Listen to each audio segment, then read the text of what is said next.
Everyone, welcome to my YouTube channel. आज हम discuss करने जा रहे हैं spectroscopic term for calculation of non equivalent p electrons as well as equivalent p electrons. पहले हमें नॉन इक्विवेलेंट का मतलब पता होना चाहिए। नॉन इक्विवेलेंट क्या होता है? जिसमें principal quantum number for first electron, for second electron और ऑर्बिटल एंगुलर मोमेंटम अगर तो इक्वल है।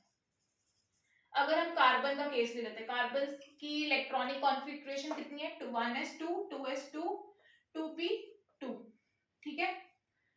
तो इसमें क्या है? इक्वलेंट इलेक्ट्रॉन, n भी सेम है, प्रिंसिपल क्वांटम नंबर भी सेम है, ठीक है। ऑर्बिटल एंगुलर मोमेंटम भी, फर्स्ट इलेक्ट्रॉन और सेकेंड इलेक्ट्रॉन दोनों सेम है। इसको हम ऐसे भी लिख सकते हैं 2p1 एंड 2p1 सिमिलर है फॉर फर्स्ट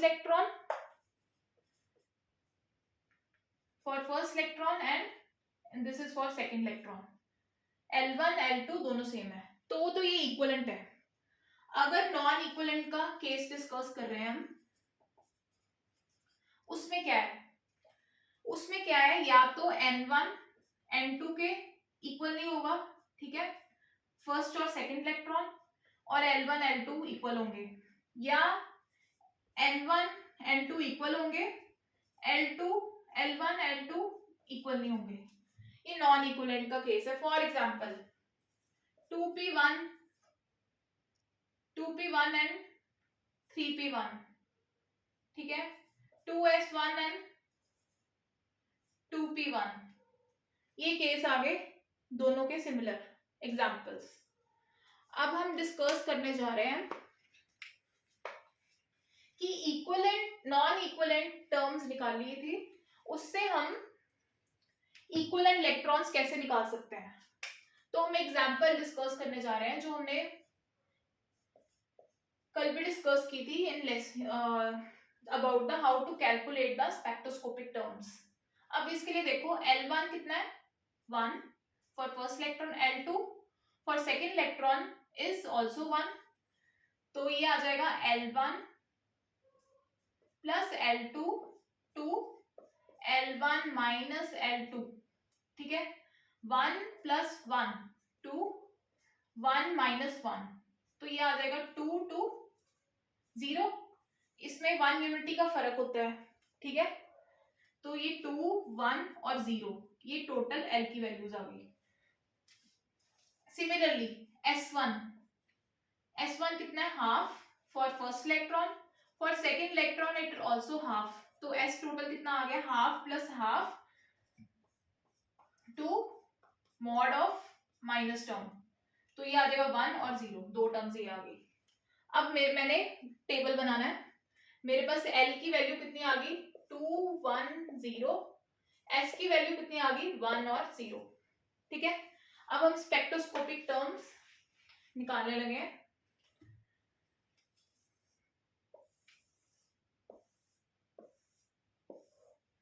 ये capital L S J 2s plus 1 और ये टर्म, ठीक है।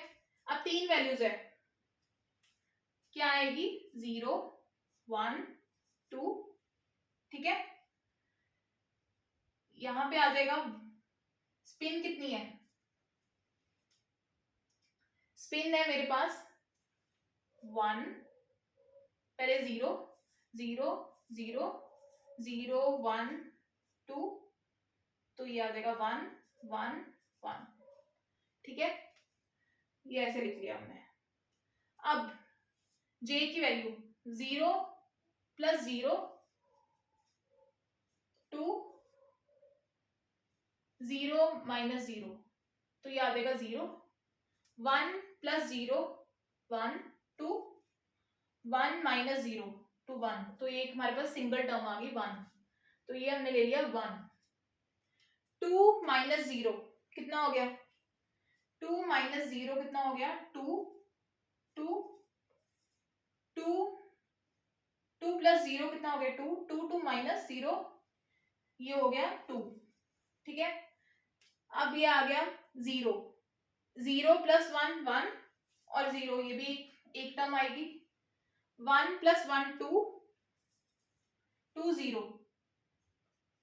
ये कैसे मैं निकाल रही हूँ, देखो L J की वैल्यू हम कैसे लिख सकते हैं, L + S to L - S।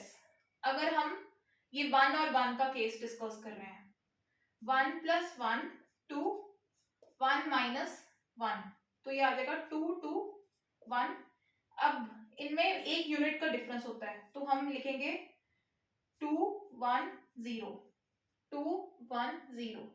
Similarly इसके लिए यहां पे मैंने लिख दिया 2 + 1 2 2 - 1, तो ये हो गया 3 2 1 3 2 1। ये स्पेक्ट्रोस्कोपिक टर्म्स, ये आ जाएगा, हम इसको इंक्रीजिंग ऑर्डर में लिख देते हैं। ये वैल्यूज आ गई, ठीक है। अब स्पिन मल्टीप्लिसिटी निकालना है। S कितना है, 2 × 0 + 1, तो ये आ जाएगा 1। 2 × 0, ये फिर से 0 है, तो ये फिर से 1। ये फिर से 0 है, तो फिर से 1। अब ये 1, 2 × 1 3, सिमिलरली फिर से 3 एंड फिर से 3। अब टर्म वैल्यू हम कैसे निकालते थे, L 2S + 1 और J, ठीक है। अब L क्या है, L की वैल्यू है 0। 0 किसके लिए होता है, S सब शेल, ठीक है, S टर्म के लिए। और 2S + 1 की वैल्यू हमने निकाली है 1। J कितना है मेरा, 0। सिमिलरली अब हम देखेंगे इसके लिए, ये 1 P 1 और J कितना है, J कितना है 1। उसी तरह 2 किसके लिए होता है, D के लिए, ठीक है। तो स्पिन मल्टीप्लिसिटी कितनी है, 1 और J कितना है 2, ठीक है। अब नेक्स्ट टर्म, फिर S, स्पिन मल्टीप्लिसिटी कितनी है 3, ठीक है, ये ट्रिपलेट का केस है 3। और J कितना आया मेरा 1। अब नेक्स्ट टर्म L क्या है 1, तो ये आ जाएगा P की टर्म।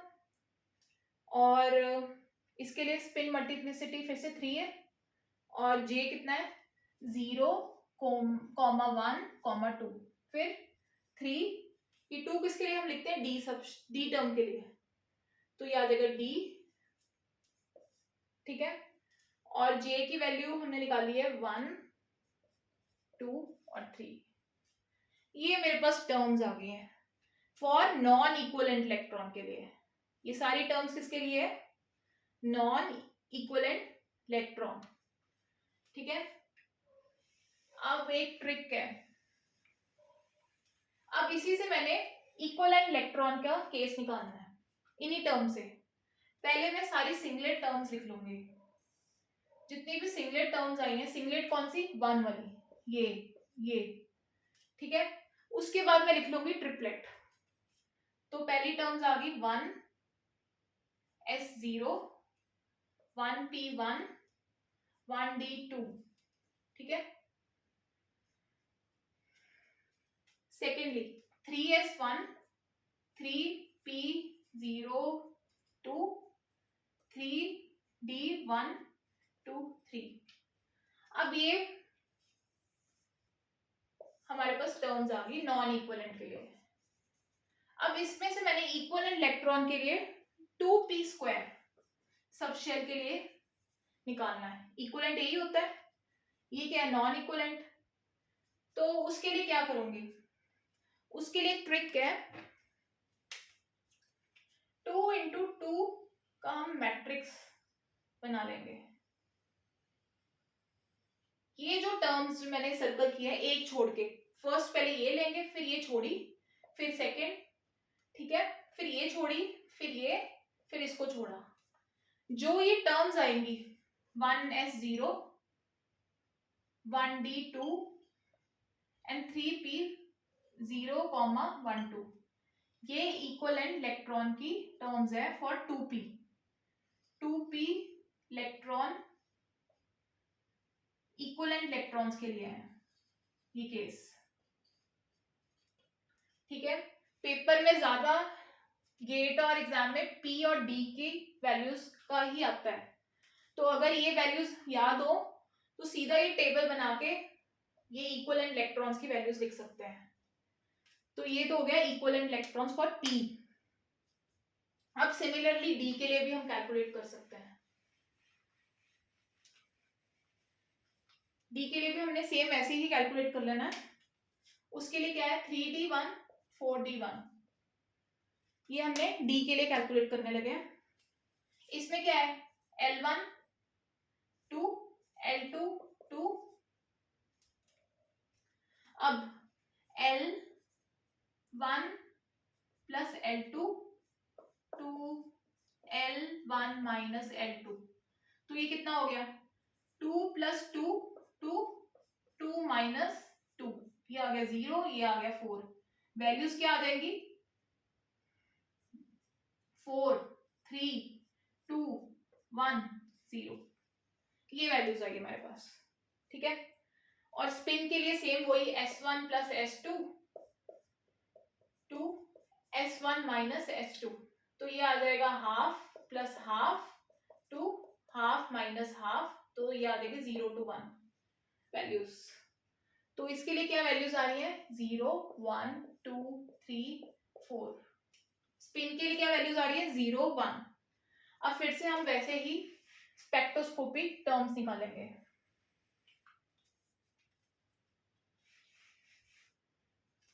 तो स्पेक्ट्रोस्कोपिक टर्म्स के लिए फिर से हम वैसे ही टेबल बनाएंगे L S J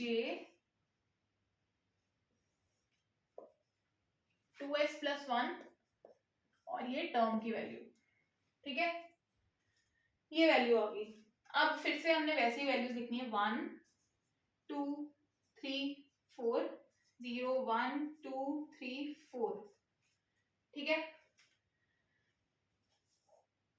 ए के लिए स्पिन सारी 0 कर दो वैल्यूज है एस की 0 और 1, तो ये सारी 0 ले लेनी है, ये सारी 1 1 1 1 1।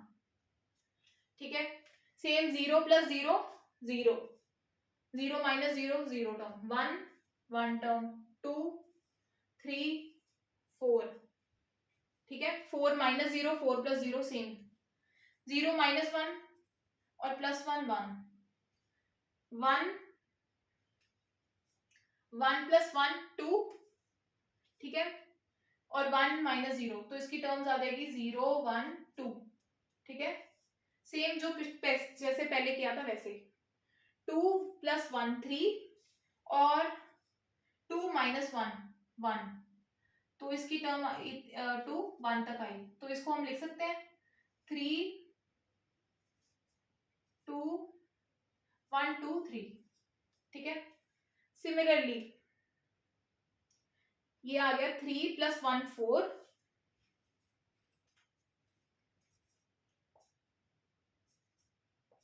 अब देखो 3 प्लस 1 4। ठीक है, 3 माइनस 1 2 4 3 2, जिसको हम लिख सकते हैं 2 3 4। Same L plus 1 L plus S 2 L minus S, जो पिछले हमने मेथड लगाया है। इधर 4 4 प्लस 1 5, 4 माइनस 1 कितना हो गया 3 2 3, तो ये कितनी वैल्यू आ जाएगी 3 4 5, ये वैल्यूज आ गई 3 4 5। ठीक है, अब फिर से स्पिन मल्टीप्लिसिटी कैलकुलेट करना है 1। ठीक है, S0 S0 1 S0 1 S0 1 S0 1। ठीक है, इसमें क्या है S1 3 S1 3, सेम 3 एंड 3, ठीक है। अब टर्म वैल्यूज, 0 के लिए टर्म क्या थी, S, देन स्पिन मल्टीप्लिसिटी हमने कैलकुलेट की है 1, और J की वैल्यू क्या है 0। फिर यहाँ पे क्या है P टर्म, ठीक है, और स्पिन मल्टीप्लिसिटी हमने कैलकुलेट की है 1, और J की वैल्यू क्या है 1। सिमिलरली D के लिए स्पिन मल्टीप्लिसिटी से फिर से 1, और J की वैल्यू कितनी है 2। फिर F, इसको F के साथ, इसको D के साथ, स्पिन मल्टीप्लिसिटी हमारी 1 है, और F J कितना है 3। फिर हम इसकी वैल्यू चेक कर रहे हैं, फिर से S ट्रिपलेट की, ये सारी सिंगलेट टर्म्स है, ठीक है। ट्रिपलेट के लिए 1, और J की वैल्यू कितनी आई है 1, ठीक है, और 1 टर्म मिस हो गई है। 4 क्या है G के लिए, ठीक है, G सिंगलेट टर्म मल्टीप्लिसिटी आई है 1, और J की वैल्यू क्या है 4। सिमिलरली S, ये आया स्पिन मल्टीप्लिसिटी कितनी है 3, J की वैल्यू 1। फिर same P, spin multiplicity 3, J की वैल्यू कितनी है 0 1 2। उसी तरह D,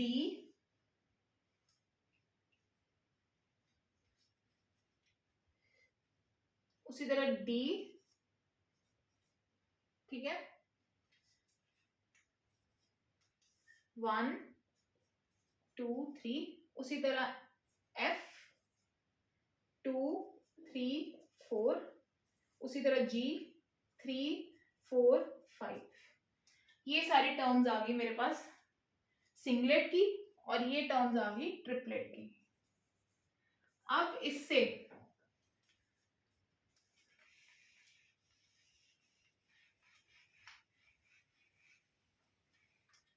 अब इसी से मुझे इक्विवेलेंट इलेक्ट्रॉन्स, ये तो सारी नॉन इक्विवेलेंट इलेक्ट्रॉन्स आए हैं, क्योंकि किसके लिए हमने निकाला है 3d1 एंड 4d1, ठीक है, ये हमने इसके लिए टर्म्स निकाली है। तो ये आ गई नॉन इक्विवेलेंट इलेक्ट्रॉन्स की टर्म्स। अब इक्विवेलेंट भी इससे, वो कैसे 3d², ठीक है, वो हम कैसे निकालेंगे, हमने यही टर्म सिंगलेट की पहले लिख लेनी है, उसके बाद सारी ट्रिपलेट टर्म्स लिख लेनी है। अगर ये याद हो सकती है तो नेट और गेट के एग्जाम में D और P के लिए ही ज्यादा आता है। तो अगर ये वैल्यूज याद है तो हम सीधा इसमें डालकर और वो मैट्रिक्स फॉर्म में टर्म्स कैंसिल आउट करके अलग करके हम इक्विवेलेंट टर्म्स निकाल सकते हैं। तो हमने पहले लिख ली 1s0, 1p1, 1d2, 1f3, 1g4। यहाँ पे आ गई 3s1, 3p0 1 2, 3d1 2 3, 3f2 3 4, 3g 3 4 5। ये हमारे पास वैल्यूज आ गई। अब फिर से एक टर्म लेनी है, इसको कैंसिल करनी है, एक टर्म लेनी है, इसको कैंसिल करना है, एक टर्म लेनी है, इसको कैंसिल करना है, एक टर्म लेनी है, इसको कैंसिल, इसको लेना है और इसको कैंसिल। तो ये होगी, तो ये हम दूसरे मार्कर से दिखाते हैं। तो ये ले लेनी है, ठीक है,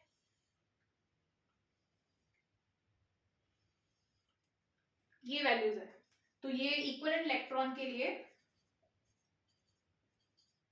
फॉर 3d² सबशेल ये वैल्यूज आएंगी 1s 1s0,